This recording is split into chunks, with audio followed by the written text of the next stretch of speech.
अगला पार्ट है प्रोबेबिलिटी भाग 2 यानी प्रायिकता भाग 2।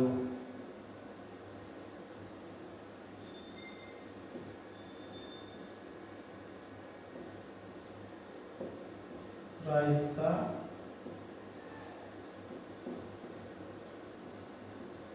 भाग 2। प्रथम भाग में हम पढ़े थे रैंडम एक्सपेरिमेंट यानी यादृच्छिक प्रयोग। इसमें पढ़ेंगे सैंपल स्पेस, प्रतिदर्श समष्टि। इसमें पढ़ेंगे प्रतिदर्श समष्टि।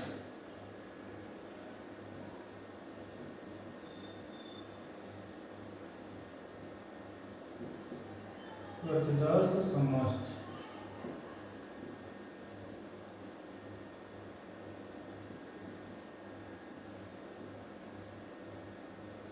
रैंडम एक्सपेरिमेंट का मतलब ये होता है यदि हम किसी पासे को एक बार फेंकते हैं तो 1 से लेकर 6 तक उसमें जो चिन्ह होते हैं, 1 से लेकर 6 तक कोई भी आ सकता है। पहली बार उछालते हैं या तो 1 आएगा, या तो 2 आएगा, या तो 3 आएगा, या तो 4 आएगा, या तो 5 आएगा, या तो 6 आएगा। यानी 6 में से कोई एक आ सकता है। जैसे ताश की पत्ती है, 52 पत्तियाँ होती हैं, तो ताश को खूब बढ़िया से फेंट करके उसमें से एक पत्ती निकालते हैं तो 52 में से कोई एक पत्ती आएगा। वो कुछ भी हो सकता है, सिंगड़ा का है, हो सकता है ईंट का, हो सकता है पान का, हो सकता है हुक्म का, हो सकता है। मतलब 52 पत्तियों से कोई एक पत्ता हो सकता है। ये सब कहलाता है रैंडम एक्सपेरिमेंट। जो यानी ये प्रक्रिया जो होती है रैंडम एक्सपेरिमेंट कहलाती है। प्रतिदर्श समष्टि का मतलब होता है कि किसी यादृच्छिक प्रयोग के सभी किसी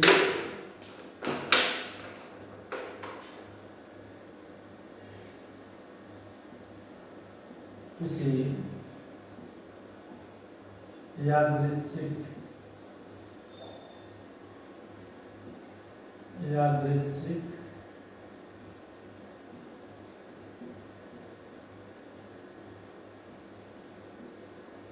प्रयोग के सभी संभावित परिणामों के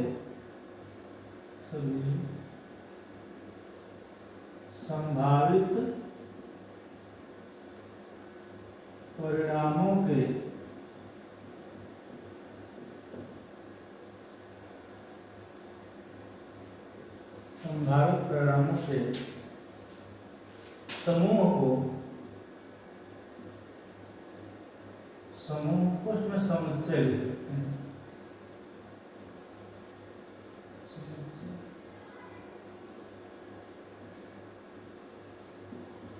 को प्रतिदर्श समष्टि कहते हैं।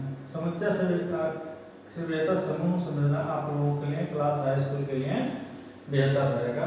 समुच्चय लिखेंगे या समूह लिखेंगे, दोनों सही है, इसलिए समूह कोष्ठक में समुच्चय लिख दिया गया है। समूह को प्रतिदर्श समष्टि कहते हैं। प्रतिदर्श समष्टि कहते हैं।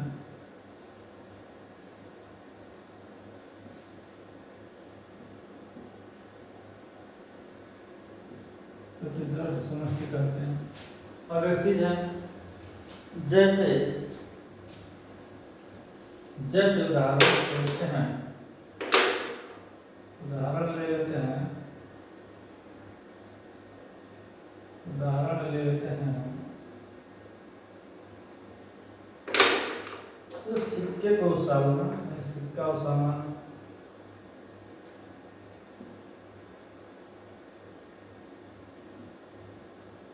सिक्का उछालना,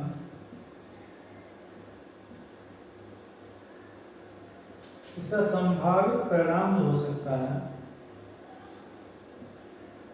संभावित परिणाम जो है,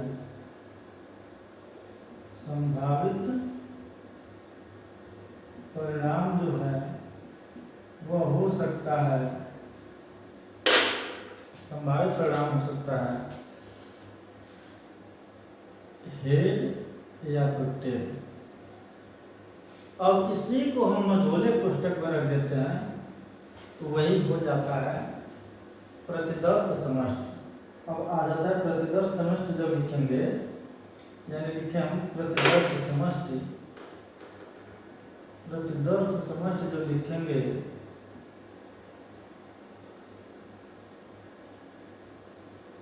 को यह सिलेक्ट करते हैं, इसको मझोले कोष्ठक में बंद कर देते हैं, हो गया समूह। यह समुच्चय के रूप में हो गया। ये प्रतिदर्श समष्टि का प्रतिदर्श समष्टि कहलाता है।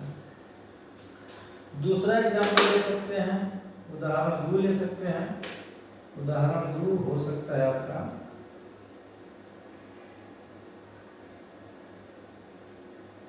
उदाहरण 2 जो ले सकते हैं वो ले सकते हैं एक पासा फेंकना, एक पासा मतलब लूडो की गोटी, पासा फेंकना, एक पासा फेंकना।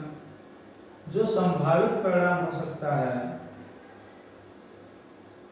जो संभावित परिणाम हो सकता है वह हो सकता है 1 2 3 4 5 या 6, इसमें से कोई आ सकता है। ये हो गया संभावित परिणाम। अब प्रतिदर्श समष्टि जब लिखेंगे, प्रतिदर्श समष्टि जब लिखेंगे वह हो जाता है यस बराबर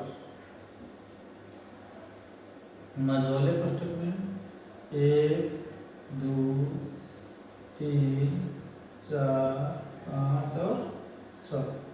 यह हो जाता है प्रतिदर्श समष्टि।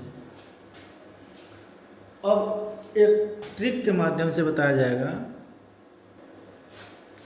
अब तरीका बताया जाएगा प्रतिदर्श समष्टि लिखने का तरीका। प्रतिदर्श समष्टि लिखने का तरीका।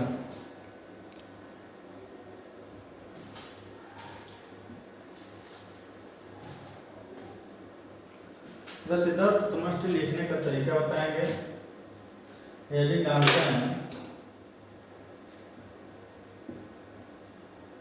प्रतिदर्श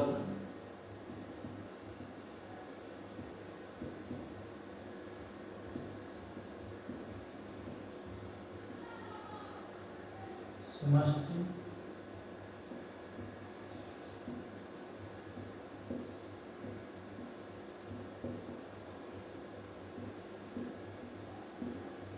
तरीका कैसे लिखेंगे, ट्रिक के माध्यम से जानेंगे। जैसे एक सिक्के को उछाला जाता है, उदाहरण रहेगा, उदाहरण है एक सिक्के को उछालना, उदाहरण रहेगा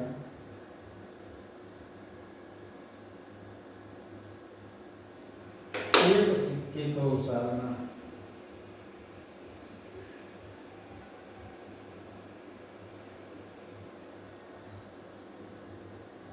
एक सिक्के को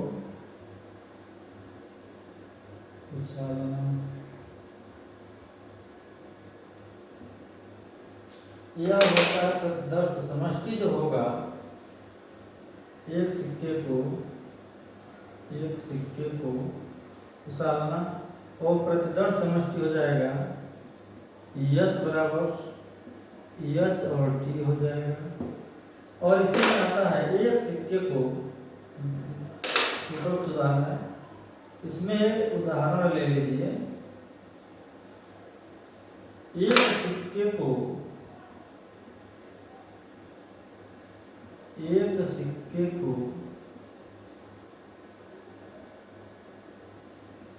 दो बार उछालना या दो सिक्के को एक साथ उछालना, दो सिक्कों को एक साथ उछालना, एक साथ उछालना, दोनों एक ही चीज है। अब दो सिक्कों को एक साथ निकाला जाएगा तो 4 घटनाएं होंगी और इसमें होगा 4 घटनाएं कौन हो सकता है। जैसे एक सिक्के को उछाला जाएगा तो या तो हेड आएगा या तो टेल आएगा, अब यहाँ से दो सिक्कों के लिए या तो हेड आएगा या तो टेल आएगा। ट्रिक जान लीजिए कैसे। प्रतिदर्श समष्टि को लिखेंगे और इसमें भी क्या आएगा, थोड़ा सा दूर लिख लीजिए। टेल यहाँ पे है, इसमें से भी हेड और टेल। और इसमें जब यस लिखना है तो यस लिखेंगे, यस लिखना है तो यस लिख लेंगे। समझिए यहाँ पे हेड पहले पे हेड दूसरे पर हेड, पहले पर हेड दूसरे पर हेड, फिर से पहले पर हेड दूसरे पर टेल, पहले पर हेड दूसरे पर टेल, फिर से इसमें आ जाए पहले पर टेल दूसरे पर हेड, पहले पर टेल दूसरे पर हेड, फिर से पहले पर टेल दूसरे पर टेल, पहले पर टेल दूसरे पर टेल। ये हो गया इस तरह से। अब तीन सिक्कों को एक साथ उछाला जाए या तो एक सिक्के को तीन बार उछाला जाए, दोनों एक ही बात होता है। उदाहरण मान लीजिए, नेक्स्ट है उदाहरण मान लीजिए, एक हो गया, दो, उदाहरण हो गया, तीन। उदाहरण एक, उदाहरण दो। उदाहरण तीन में एक सिक्के को तीन बार उछाला जाए,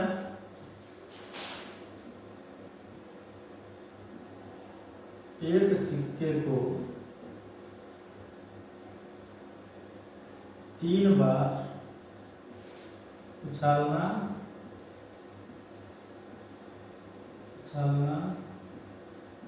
या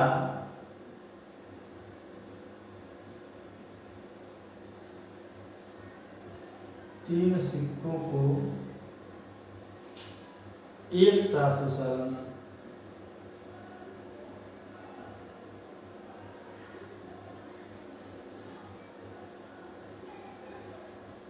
एक साथ उछालना, दोनों एक ही होता है। तो यहाँ से समझते हैं, एक सिक्के को उछाला जाए तो या तो हेड आएगा या तो टेल आएगा। फिर से इस सिक्के को उछाला जाए तो या तो हेड आएगा या तो टेल आएगा। इस सिक्के को उछाला जाएगा या तो हेड आएगा या तो टेल आएगा।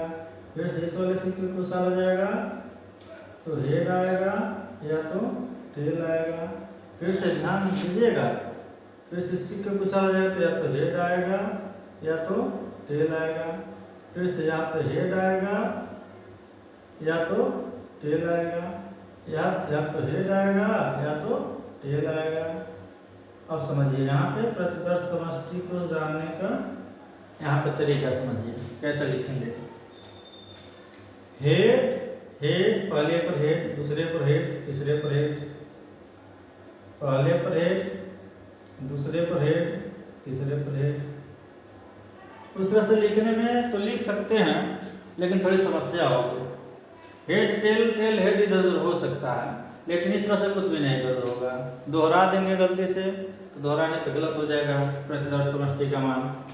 तो ऐसे लिखेंगे तो बिल्कुल गलत होने का चांस ही नहीं है। पहले पे हेड दूसरे पर हेड तीसरे पर टेल, पहले पर हेड दूसरे पर हेड तीसरे पर टेल। अगला पहले पर हेड दूसरे पर टेल तीसरे पर हेड, पहले पर हेड दूसरे पर टेल तीसरे पर हेड। अगला पहले पर हेड दूसरे पर टेल तीसरे पर टेल, पहले पर हेड दूसरे पर टेल तीसरे पर टेल। अगला पहले पर टेल दूसरे पर टेल तीसरे पर हेड, पहले पर टेल दूसरे पर टेल तीसरे पर हेड। फिर से पहले पर टेल दूसरे पर टेल हेड,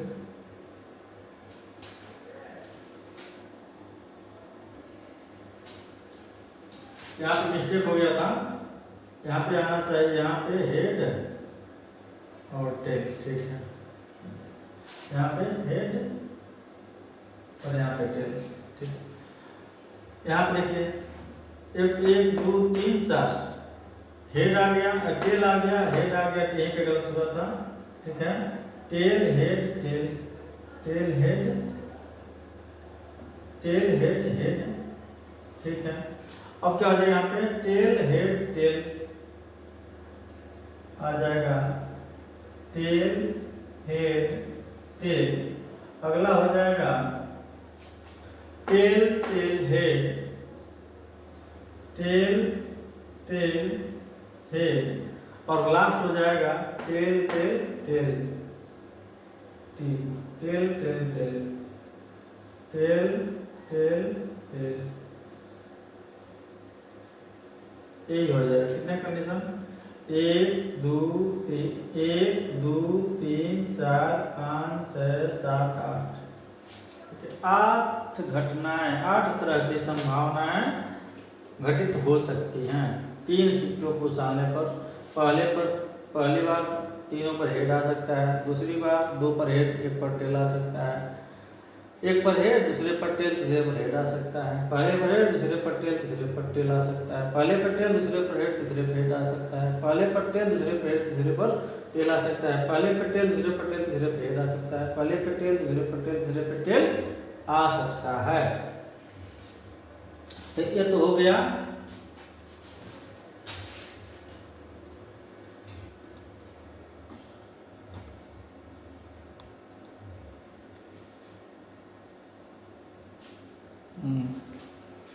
यहाँ पे, समझिए, हेड हेड हेड, पहले पर हेड, दूसरे पर हेड, तीसरे पर हेड, यानी हेड हेड हेड, पहले पर हेड, दूसरे पर हेड, तीसरे पर टेल, हेड हेड टेल हो गया, पहले पर हेड, दूसरे पर टेल, तीसरे पर हेड, फिर से पहले पर हेड, दूसरे पर टेल, तीसरे पर टेल, पहले पर हेड, दूसरे पर टेल, तीसरे पर टेल। यहाँ पे आ जाइए, पहले पर टेल, दूसरे पर हेड, तीसरे पर हेड, पहले पर हेड टेल, दूसरे पर हेड, तीसरे पर हेड, पहले पर टेल, दूसरे पर हेड, तीसरे पर टेल।